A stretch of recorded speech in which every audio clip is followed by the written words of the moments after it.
Михаил возвращался домой после визита к своим родителям, которые жили в маленькой деревушке, скрытой среди холмов. Путь был тихим и умиротворяющим, и он наслаждался одиночеством, погруженный в свои мысли.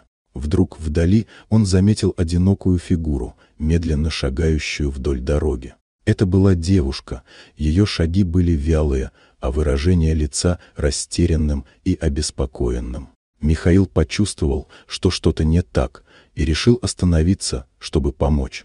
Когда он подошел к девушке, ее глаза выражали страх и растерянность, а кожа была такой бледной, как будто она пережила какой-то ужас. «Я ничего не помню», — сказала она, с трудом подбирая слова. «Я проснулась в лесу и не знаю, как сюда попала. Все, что я помню, это то, что шла по лесу и вдруг потеряла сознание».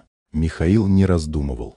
Он предложил ей свою помощь и, несмотря на ее протесты, аккуратно посадил девушку в машину, решив отвезти ее в больницу. В больнице врачи начали обследование, но физически с ней было все в порядке. Медики не могли объяснить, что произошло, и были озадачены ее состоянием. Михаил остался рядом, чтобы убедиться, что с девушкой все будет хорошо.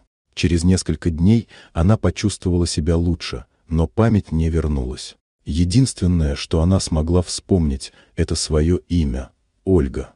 Через неделю в больницу пришел мужчина, выглядящий немного взволнованным и сдержанным. Это был муж Ольги. Он представился Игорем, бизнесменом из большого города. Игорь рассказал, что несколько дней назад Ольга ушла на прогулку в лес и не вернулась. Он начал беспокоиться и обратился в полицию, но они не смогли найти никаких следов ее исчезновения. Игорь был благодарен Михаилу за то, что тот помог его жене и отвез ее в больницу.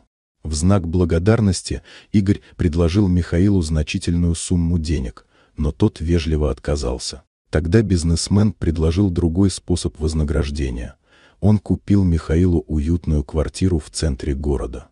«Ты спас мою жену, и я хочу, чтобы ты жил в комфортных условиях», — сказал Игорь. Михаил был ошеломлен таким предложением, но все же согласился.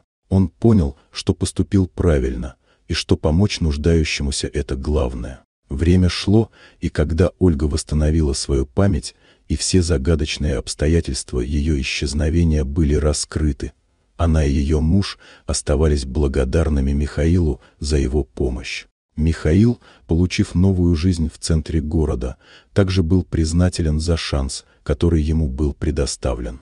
Вот такая удивительная история. Дорогие друзья, если вам понравилось видео, поставьте лайк, а также подписывайтесь на канал, впереди еще много интересного.